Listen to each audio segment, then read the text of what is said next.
Hello students, स्वागत है आप लोग का राजा रेड्डी पब्लिकेशन के चैनल में। हम लोग आज स्टार्ट करने वाले 12th क्लास का एक जो है नया चैप्टर केमिस्ट्री का। इस चैप्टर का नाम है इलेक्ट्रोकेमिस्ट्री। इलेक्ट्रोकेमिस्ट्री का जो है यह जो है पूरे जितना भी पार्ट आने वाला है उस पूरे पार्ट का जो सबसे इंपॉर्टेंट पार्ट है यह पार्ट नंबर फर्स्ट। कोई पार्ट नहीं देखिए लेकिन कम से कम पार्ट फर्स्ट देख लीजिएगा तो और पार्ट आपको जो आसानी समझ में आ जाएगा स्टूडेंट। इसलिए जो है पहले ही से कह दे रहा आपको जो है पार्ट 1 जो है शुरू से अंत तक लगातार देखिएगा स्टूडेंट्स। तो चलिए स्टूडेंट्स हम लोग स्टार्ट करने वाले हैं इलेक्ट्रोकेमिस्ट्री का फर्स्ट पार्ट। स्टूडेंट्स हमारे चैनल पर नए हैं, चैनल को सब्सक्राइब नहीं किए चैनल को सब्सक्राइब जरूर कर दीजिएगा और अधिक से अधिक जो है अपने दोस्तों के बीच शेयर कीजिएगा। तो चलिए देखते हैं स्टूडेंट्स, आज का चैप्टर का नाम है हमारा जो है इलेक्ट्रोकेमिस्ट्री। इलेक्ट्रोकेमिस्ट्री को अगर जो है नाम का समझे, इसका हिंदी होता है वैद्युत रसायन।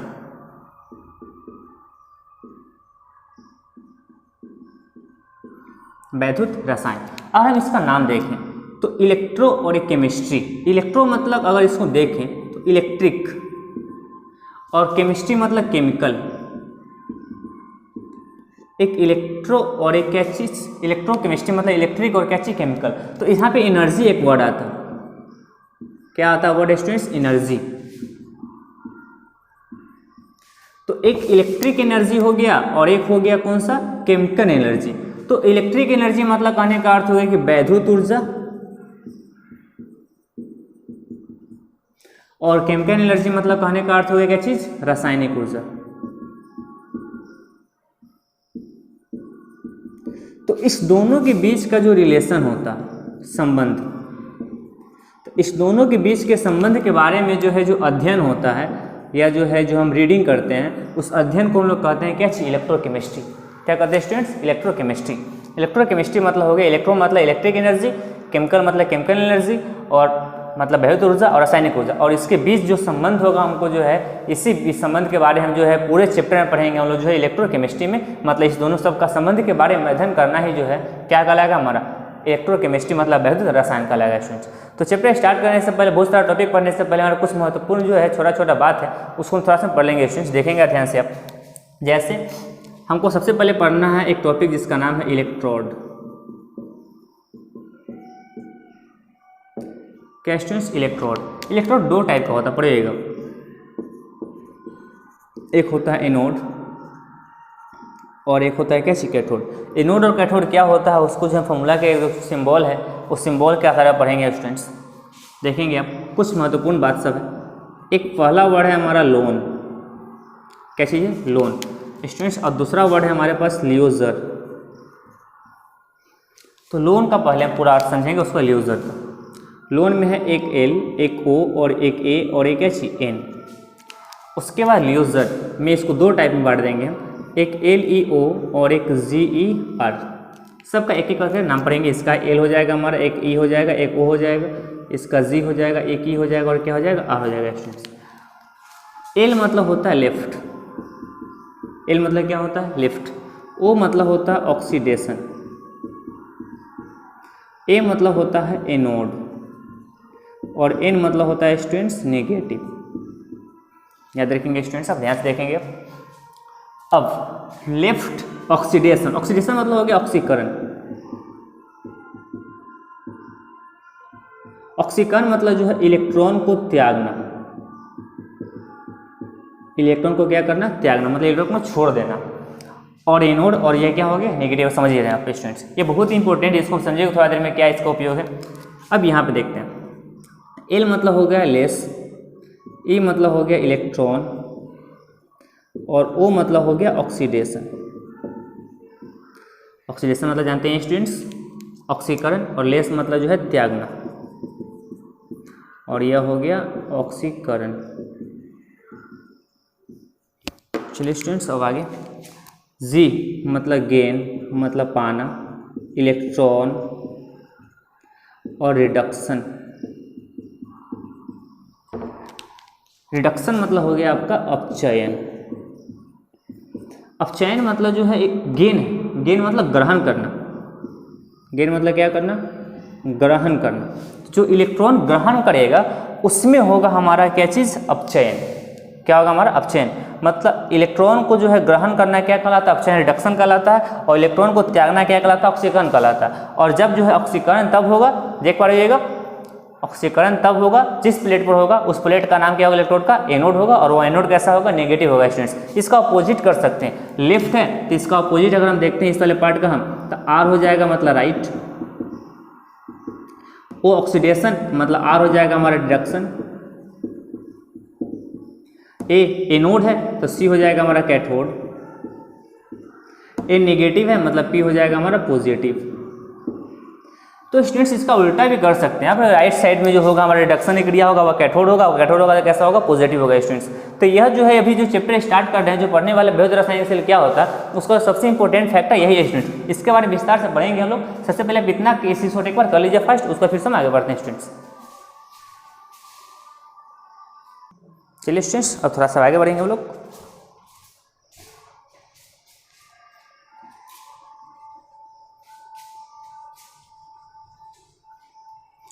इन सभी बातों को आप याद रखेंगे, इस सभी का उपयोग है थोड़ा देर में हमारा उपयोग पड़ेगा ही।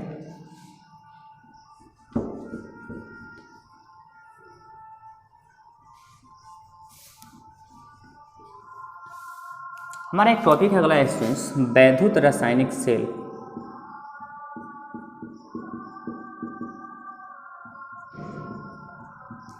इसी को डेनियल सेल भी कहते हैं।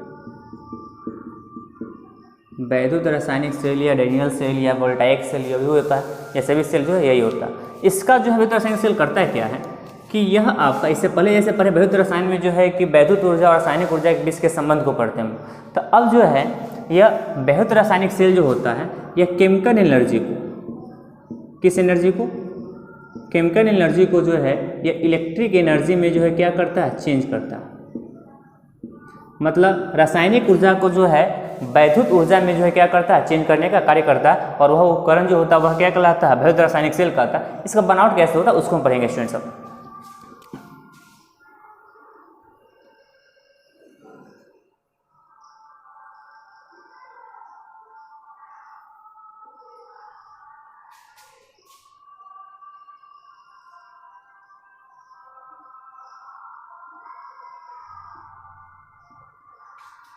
एक बार फ्रेम चेक कर लेते हैं, फ्रेम में पूरा आ रहा है या नहीं आ रहा। चलिए पूरा आ रहा है हमारा, चलिए देखते हैं स्टूडेंट सब।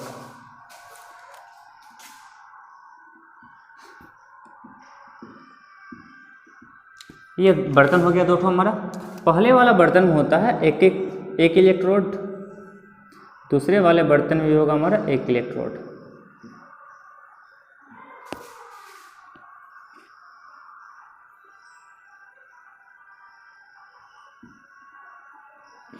स्टूडेंट्स इसमें दो तरह का इलेक्ट्रोड होता है। एक होता है हमारा जो है जिंक का इलेक्ट्रोड, किसका इलेक्ट्रोड, जिंक का, और एक होता है कॉपर इलेक्ट्रोड। कौन जिंक हो कौन कॉपर होगा उसको हम थोड़ा सा पहचानेंगे, देखेंगे कैसे होता है। तो जिंक और कॉपर दोनों धातु है, लेकिन दोनों में से जो अधिक क्रियाशील है वो कौन है, जिंक। अधिक क्रियाशील कौन हो गया हमारा, जिंक हो गया। और इसके बनिस्पत तो यह हो जाएगा हमारा कम क्रियाशील। तो अधिक क्रियाशील यह इलेक्ट्रॉन को जल्दी त्यागेगा, इलेक्ट्रॉन को जल्दी त्याग करेगा, इलेक्ट्रॉन को जल्दी क्या करेगा, त्याग करेगा। तो इलेक्ट्रॉन का जो जल्दी त्याग करेगा स्टूडेंट्स, तो वह होगा ऑक्सीडेशन। क्या होगा हमारा, ऑक्सीडेशन। इलेक्ट्रॉन का त्यागना मतलब क्या होता है, ऑक्सीडेशन होता है स्टूडेंट्स, आपको याद होगा, बहुत अच्छी तरह से आपको याद होगा। तो अब याद किए थोड़ा देर पहले फॉर्मूला पढ़े हम, LOAN, लेफ्ट ऑक्सीडेशन, एनोड और नेगेटिव। तो लेफ्ट साइड में होगा हमारा ऑक्सीडेशन, लेफ्ट साइड में क्या होने वाला हमारा ऑक्सीडेशन। तो यह राइट हो गया हमारा, लेफ्ट हो गया, तो यह लेफ्ट हो गया और यह क्या हो गया, राइट हो गया। तो अब जो है लेफ्ट साइड में ऑक्सीडेशन होगा, ऑक्सीडेशन करने वाला, इलेक्ट्रॉन को त्यागने वाला जो इलेक्ट्रोड है वो कौन हमारा, जिंक। मतलब इस साइड जो होने वाला हमारा जो इलेक्ट्रोड वह किस चीज़ का होने वाला है स्टूडेंट्स, जिंक। और यह जो है हमारा इलेक्ट्रोड होने वाला है किस चीज़ का, कॉपर का। अब जो जिंक होगा हमारा वह जो है एक विलय में डूबा होगा हमारा, वह होगा जिंक सल्फेट का। कॉपर होगा हमारा एक कॉपर सल्फेट के विलय में क्या होगा, डूबा होगा स्टूडेंट्स। जिंक सल्फेट के विलय में डूबा होगा,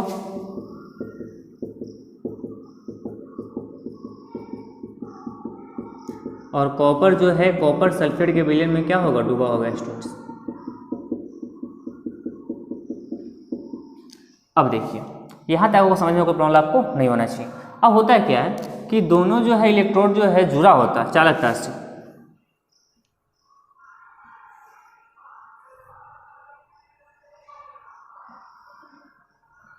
चालक तार के बीच में होता है हमारा जो है गैल्वेनोमीटर। गैल्वेनोमीटर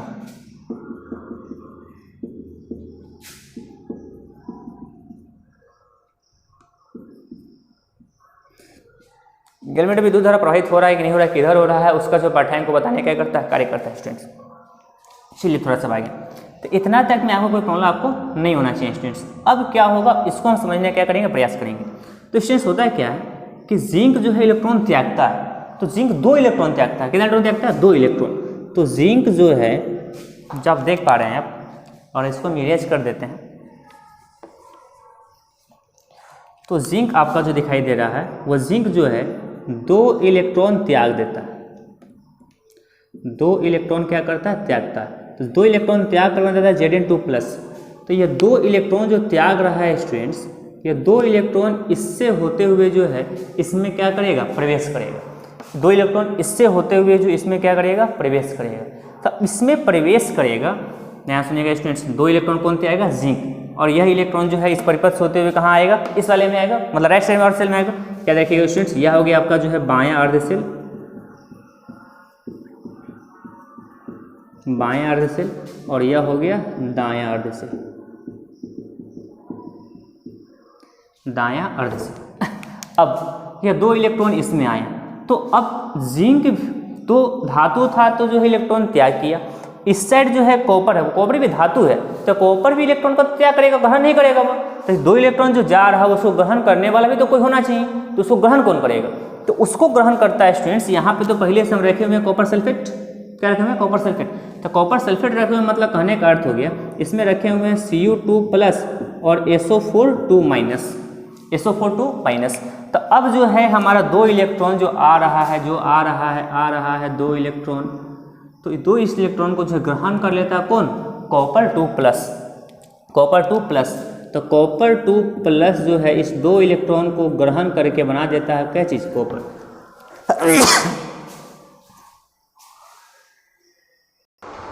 हाँ तो स्टूडेंट्स हम लोग पढ़े, थोड़ा सा ठीक आ गया, उसको देखते हैं लोग।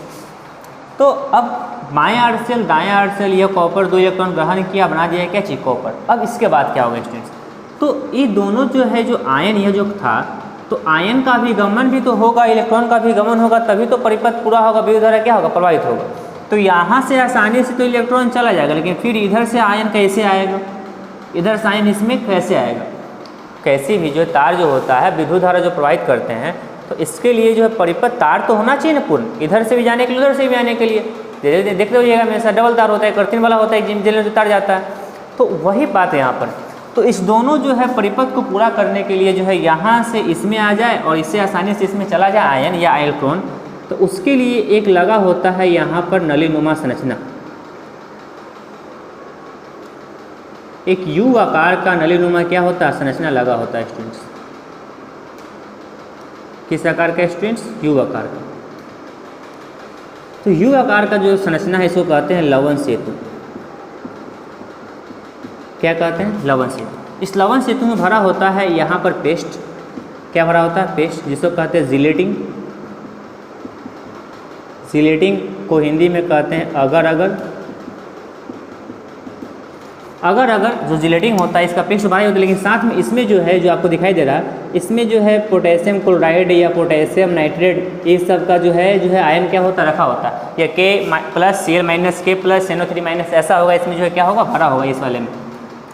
तो स्टूडेंट्स अब जो है परिपथ जो पूर्ण हो गया, पहले जो है स्विच ऑफ था, मतलब परिपथ पूर्ण नहीं था, अलग अलग था। अब जो है परिपथ पूर्ण हो गया, कनेक्टेड हो गया दोनों, तो आसानी से अब जो है विद्युत धारा प्रवाहित होगा, और विद्युत धारा प्रवाहित होगा तो यह इसमें जाएगा और ये इसमें से इसमें आएगा, और आयन हमेशा विगमित होते रहेगा।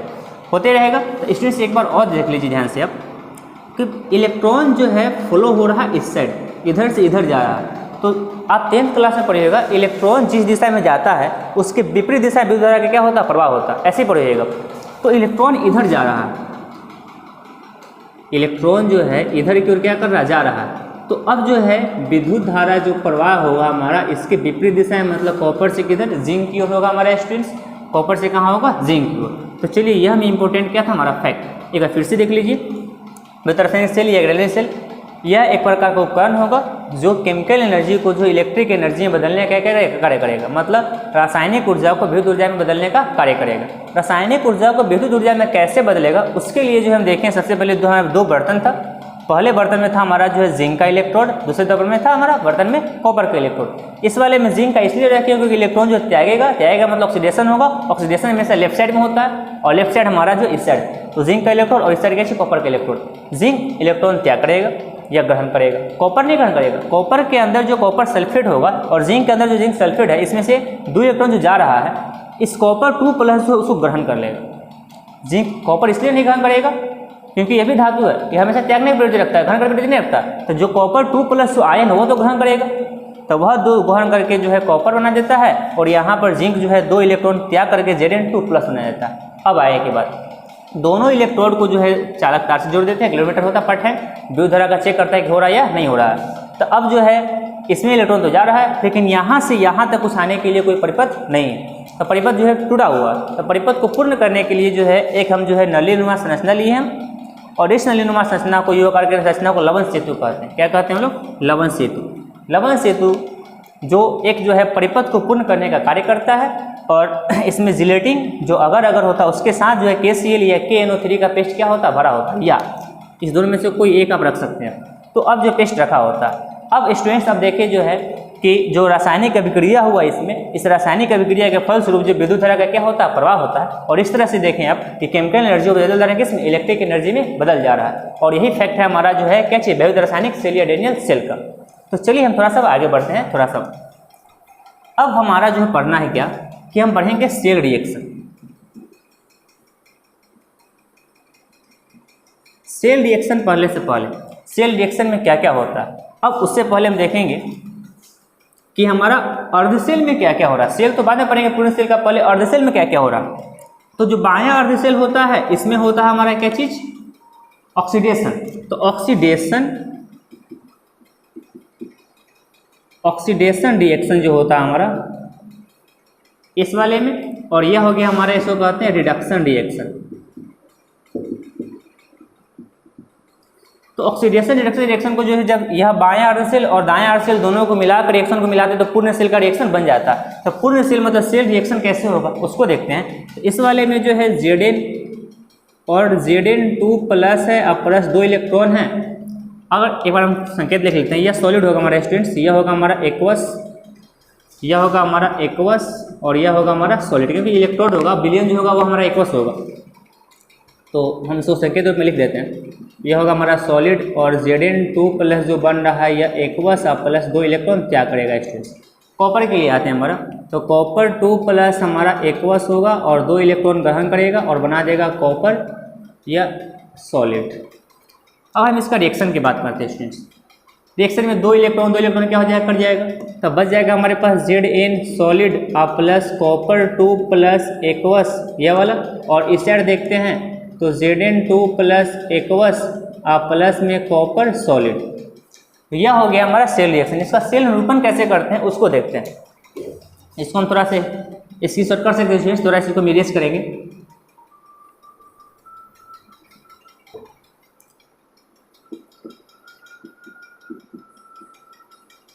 अब सेल निरूपण पढ़ने वाले। सेल निरूपण मतलब जो है इसी को बांटो, मतलब एक अर्धसेल और बीच में लवण सेतु जो जुड़ा हुआ उसी को पढ़ेंगे हम लोग। तो सेल रिएक्शन पढ़ने के लिए जो है स्टूडेंट्स हम देखते हैं इस साइड क्या रिएक्शन है हमारा, Zn सॉलिड और यह अर्धसेल, फिर कॉपर 2+ एक्वस और बीच में यह जो सिंबल है वह किसका है, लवण सेतु का। अब इस साइड जो हो रहा है हमारा, इस वाला पूरा रिएक्शन देख रहे हैं, तो हमारा Zn2+ और एक्वस और फिर यह रिएक्शन और कॉपर सॉलिड। तो यह हो गया हमारा जो है सेल रिएक्शन स्टूडेंट्स। यह होता है हमारा लवण सेतु का सिंबल और यह हो गया हमारा सेल का, अर्धसेल का। तो स्टूडेंट्स यह हो गया हमारा जो है रिएक्शन। आप एक पूरा केस कर लीजिएगा, फिर उसमें थोड़ा सा आगे बढ़ते हैं स्टूडेंट्स, चर्चा करेंगे। चलिए स्टूडेंट्स थोड़ा सा आगे बढ़ते हैं, हम इसको थोड़ा सी साइड का इरेज कर देते हैं पार्ट को।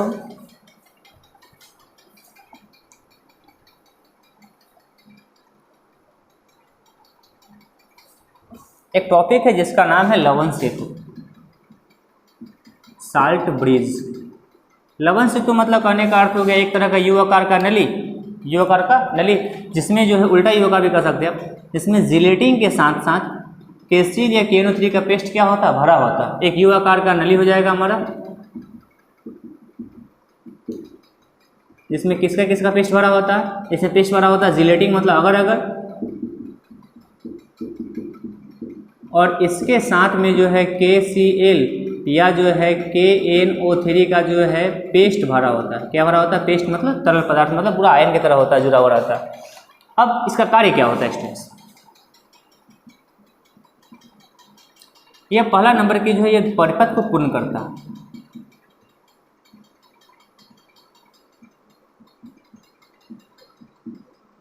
परिपथ को क्या करता है, पूर्ण करता है। अगर दूसरा नंबर देखें तो आयन के अभिगमन के लिए जो पथ का क्या करता है, कार्य करता है। आयन जो जाता है उसके जो है अभिगमन के लिए आंतरिक पथ का क्या करता है, कार्य करता है। मतलब आयन जो होगा उसके अभिगमन मतलब जाने के लिए एक आंतरिक पथ का क्या करेगा, कार्य करेगा। स्टूडेंट्स आप इसको लिखते रहेंगे, अब आंतरिक पथ का क्या करेगा, कार्य करेगा। अब इसका कुछ और कार्य है स्टूडेंट्स, कार्य क्या है उसको हम देखते हैं। हम उसको देखने के लिए हमको इसको क्या करना होगा, थोड़ा सा इरेज करना होगा स्टूडेंट्स। तो चलिए देखते हैं, ऐसे इरेज नहीं करेंगे, यहाँ देख लेंगे। अब होगा क्या कि यह जो Zn+ जो है आपका Zn इलेक्ट्रॉन, ये तो इलेक्ट्रॉन त्याग रहा है, तो त्यागेगा मतलब धीरे धीरे छोटा होता जाएगा, टूटते जाएगा, टूटते जाएगा, टूटते जाएगा, टूटते जाएगा, यह टूटेगा टूटेगा टूटेगा, पतला होता जाएगा। और यहाँ पे इलेक्ट्रॉन जो है क्या होते जाएगा, बनते जाएगा, इलेक्ट्रॉन बनते जाएगा। और यह इलेक्ट्रॉन जो है जाकर जो है इस कॉपर 2+ के साथ मिलकर जो है यह कॉपर जो है इस पर क्या होते जाएगा, जमा होते जाएगा, इसके ऊपर जमा होते जाएगा। तो अब जो है यह बहुत सारा टूट जाएगा, यह बहुत सारा क्या हो जाएगा, टूट जाएगा यह वाला जिंक। तो बहुत सारा जिंक टूट जाएगा, लगभग जो टूटने हो जाएगा। तो अब बहुत सारा यह भी तो जमा हो जाएगा। तो ऐसा एक स्थिति आएगा स्टूडेंट्स, याद रखेंगे, थोड़ा सोचने वाली विचार है कि ऐसा स्थिति आएगा कि यह बहुत सारा बन जाएगा, ये बहुत सारा बन जाएगा। तो इसके अंदर जो है यह Zn2+ जो है बहुत सारा जो है क्या होने लगेगा, बनने लगेगा। तो Zn2+ बहुत सारा बन जाएगा। तो बहुत Zn2+ है तो प्लस प्लस होने के उसका विकर्षण होगा, भाएगा।